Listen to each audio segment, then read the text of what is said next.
Welcome to the Green Room, where we explore the environmental issues that green up our world.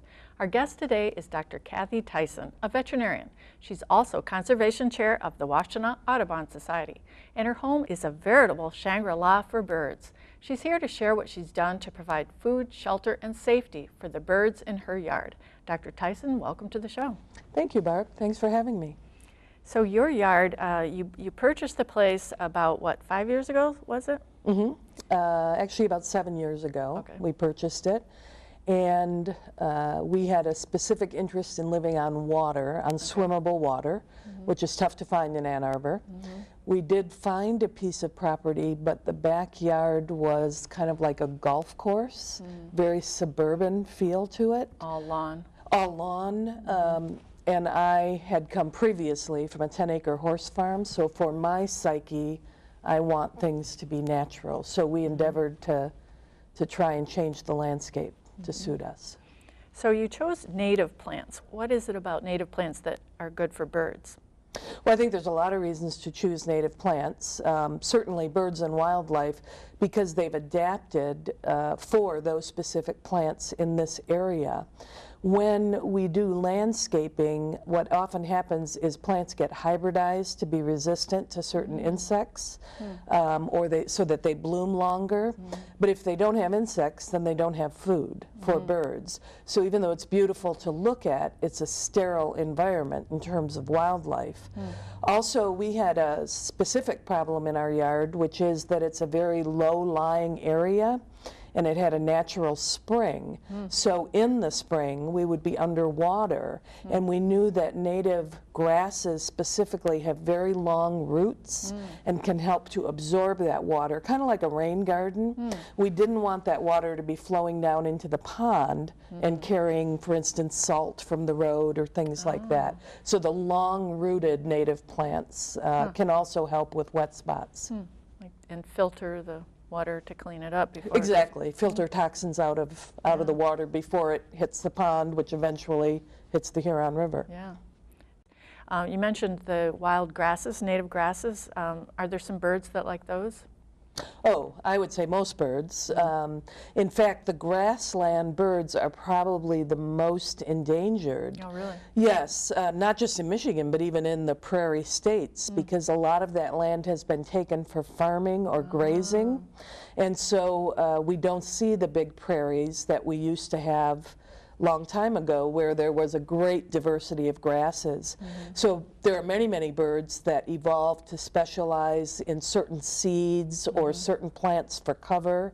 And now, you know, that's been changed and turned into a pasture that's grazed constantly, as opposed to when bison were on the earth, they would graze it and move on. It was a good thing. So the grassland species in particular are in need of our help. Are there some that you've noticed in your little prairie that you could give us some species names? Sure. When we first moved there, we had the only sparrow that I noticed was the house sparrow, which is a very suburban sparrow. It's actually an invasive from England. Now we have 11 species of sparrows. Wow. Now they don't all breed there, but they pass through during migration. I'm the kind of birder who likes to keep lists, so I'm very excited when I see a new bird and it goes on my yard list. I like to keep track of what's come through. But this year, for instance, the fox sparrow is everywhere right now, and it's a gorgeous little bird that if people just took the time to look, they would see what they're missing by looking only at house sparrows. So you said you keep a list of the birds you see in your yard. How many are you up to? We have 119 species so far. Wow, that's great. And we continue to stare out the windows looking for more. So it'll rise. Yes, it'll rise. So you also have you have a wood lot that's quite large on your property, and I know a lot of people, when they get a wood lot, they see that, you know, there's some older trees that might have some holes developing or something, but you've been quite an advocate for, you know, keeping the older trees standing. Why is it that birds need those? Well, birds and all animals need them. Dead trees, first of all, the first thing that happens is they become a place where insects live, and so those feed the birds. Okay. One of our most charismatic woodpeckers, the pileated, people love to see it. It's a big woodpecker. So if you have dead trees around, you might have a chance of seeing a pileated in your yard. We have a pair in our yard. The pileated then knocks giant holes in the trunk, and then those cavities can become breeding places for owls or flycatchers, squirrels. We have flying squirrels on our property, which is really exciting. Oh, they're so pretty. Yeah, they're beautiful, and you just really don't see them. And then also for perches, the hawks, the birds of prey, the flycatchers, they need a perch up above so that they can swoop down and get their prey. And then when the tree has become so rotten that maybe it's a danger to have around, if it's close to the house, you can leave it on the ground in the woodlot, and it begins to decay, which attracts lots of insects, and that's all food. Salamanders can live in rotting wood, different amphibians, animals that need a place to live, whereas if you think of a sterile green lawn, there's nowhere to live for any of those creatures. Like a food desert. It's like a green desert, basically, yes. Insects, you're talking about, a lot of the birds are seed eaters or berry eaters, but apparently all birds have to feed insects to their young. Yes, even hummingbirds. We think of them as nectar eaters, but they feed insects to their young. They need that kind of protein. And here in Michigan, we are lucky enough to have warblers that migrate through in the spring and fall, and they are insectivores. So you want to have lots of insects available if you want to attract those colorful, very beautiful birds into your yard. So that would be a reason not to use pesticides, insecticides in your yard, to like grub killer or spraying it on your fruit trees or whatever, because you'd want birds to be able to eat the insects, right? For sure, yeah, for sure. Our backyard is such that it's a pretty hands-off kind of thing. We don't do a lot of pruning or gardening or weeding. It's kind of a messy, natural-looking area, and that's where wildlife lives. And for me, I like to look out the window and see that. It buoys my soul to see a beautiful natural landscape.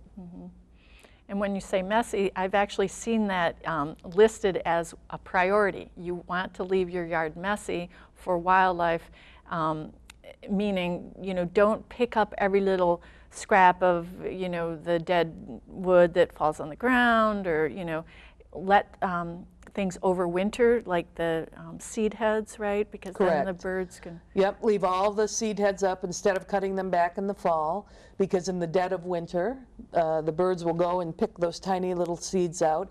If you'll leave leaf litter down on the ground, a lot of insects will burrow under that to overwinter, and that becomes a food source for the first migrant birds that are back in the spring. They kind of dig around in that leaf litter and find little things to eat. Salamanders need leaf litter and rotten logs, things like that to live. So yeah, you try to leave things the way they are within reason. Yeah, even in my small lot, I'll instead of bagging all my leaves, I'll rake the leaves into, under the trees and the shrubs, and like you said, that it decomposes, provides fertilizer, and provides insects. Yeah. Yeah, it's there for a reason. Win-win. Yeah, I don't know how we decided that that leaves were not good, but they're part of a natural cycle. Yeah. So most people don't have woodlots, but they pretty much everybody has enough space if they own a little bit of yard to plant maybe a shrub or a tree. Let's just talk about a couple species that birds especially like. Well, it depends on the bird, but they like fruit-bearing trees. Oaks are very, very popular. There are lots of kind of shrubby trees that they like viburnum and nannyberry and serviceberry. We put in a pawpaw, which is kind of a bush tree thing. They kind of fell out of favor because they dropped this fairly large fruit, which If you're trying to be real neat, you have to pick up all the time. But that fruit is eaten by raccoons, possums, and foxes. And so to me, I look at a possum. Some people see an ugly creature. I see an animal that vacuums up 5,000 ticks every season. And so as we realize that Lyme disease has definitely made its way to Washtenaw County and is probably going to sweep across Michigan, I want as many possums in my backyard as I can get. Foxes, who knew that they ate fruits from the pawpaw tree, but they're very versatile as well. And so those sorts of trees that maybe don't have great landscape value because they don't turn brilliant red in the fall have incredible wildlife value. And so it's important to get those back into the landscape. And they're delicious fruits. I once planted a bunch of pawpaw seeds in my yard after I ate one. And I guess it takes many years sometimes for them to actually germinate. And so be patient if you try it, because it did take years and now they're growing. So. Yeah, ours are fruiting, so oh, we're they're good. fruiting. Good for you. Yep. That'd be great. Let's see. How about a couple flowers that birds especially like? There's the false sunflower, which has seeds which are especially attractive to finches, house finches, purple finches, American goldfinches. Any of the nectar-loving birds, like the hummingbird, the oriole, they're going to like flowers and plants that have some sort of nectar, like the butterfly bush, butterfly weed. That would attract all the pollinators, bees, butterflies, moths, hummingbirds, all of those things. Your ground birds, like grouse or quail, things like that, they like a lot of high cover, high grass cover to hide in. They tend to move around in deep cover and pick up seeds within a prairie. Hidden back there. What are some of the native grasses that you have grown in your yard? We chose a seed mix specifically for a wet backyard. So we have both big and little blue stem. We have Joe Pye weed, yarrow, all of the coneflowers, bee balm. Too many to list, honestly. I think there's about 30 different things in our seed mix, and it's just a Midwestern prairie seed mix. So you can sort of purchase that, sow it, and just let it go. Yeah, I was noticing you've got at least 20 different species of shrubs and trees as well. So with those all those different grasses and flowers, and you've got a lot of diversity. So why is it that it's a good thing for birds to have a lot of diversity in terms of availability over the season and that kind of thing? Well, first of all, birds are very diverse, so what they eat is very different depending on the bird, and of course depending on the season. So for instance, birds that have come back early in the spring, before there are a lot of fruits, if they're seed eaters, they can either survive by eating seed at bird feeders that people might put out, or seed that was left behind in a messy garden from last year. Fruits, diversity of fruits. There are a lot of fruit-eating birds like grosbeaks and orioles and tanagers that like to eat fruits, so you need to have those available. Just the more diversity in food, the more food is available throughout the year whenever the birds are trying to manage. But the most important food for birds is insects. And when you mention fruits, it's not necessarily always the traditional fruits that we think of, but like serviceberry. I know that that is a tree that birds, like cedar waxwings, oh my gosh, they go crazy over that. So yeah, we are getting close to running out of time, but I did want to mention that you are a cat lover as well, and you have lots of cats. Well, how many? I only have 3. Okay. I don't think that makes me a cat lady or anything. Well, three more cats than I have. Yeah. But you keep them indoors, and why is that? Well, for a couple of reasons. From a veterinary point of view, I keep them indoors because it's safer for them. As a veterinarian, I see lots of cats that are hit by a car, get into fights with other cats and get abscesses, or serious and fatal viral diseases, or neighbors who may not want your cat in their yard sometimes do some pretty ugly things to them. So indoor cats typically will have a life range easily of 17 years or so, whereas outdoor cats, that's often cut in half because there are so many hazards out there for them. So I keep my cats in because I love them and I want them to live as long as possible.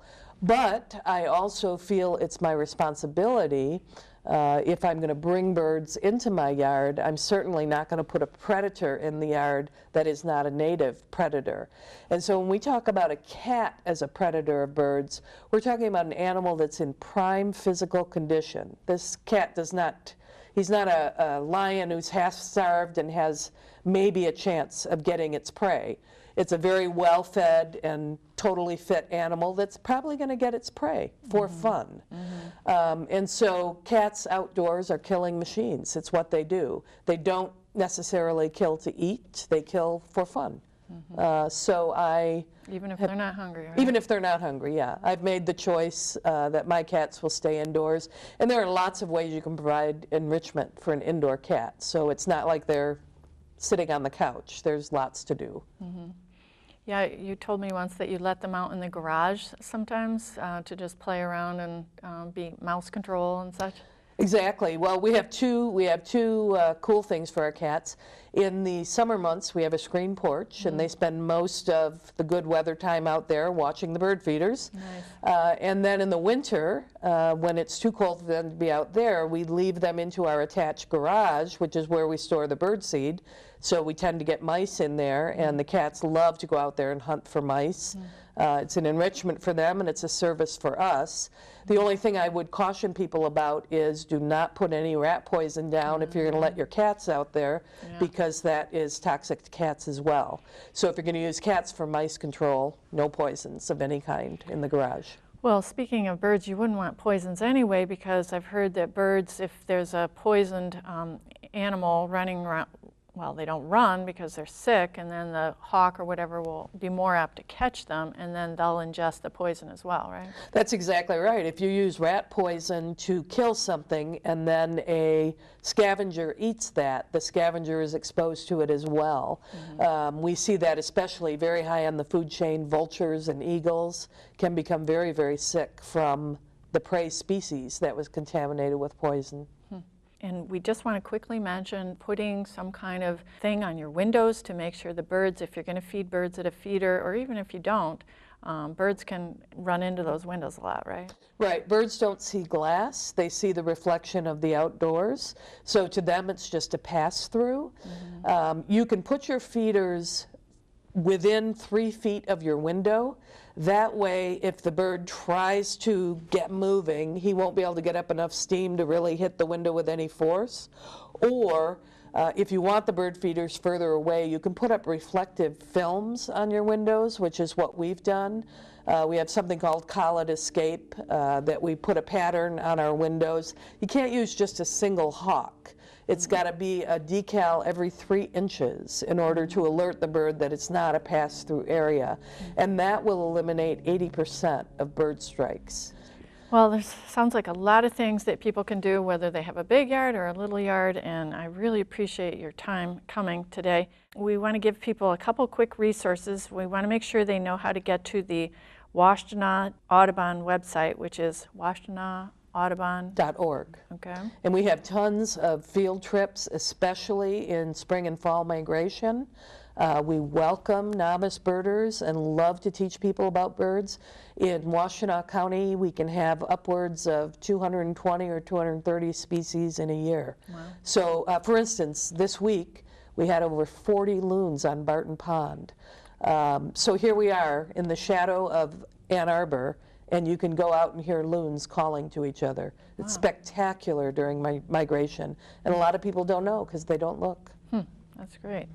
And to let people know how they can learn more about native plants, we have in Ann Arbor a local chapter of the Wild Ones, which is a national group, and that website is annarbor.wildones.org.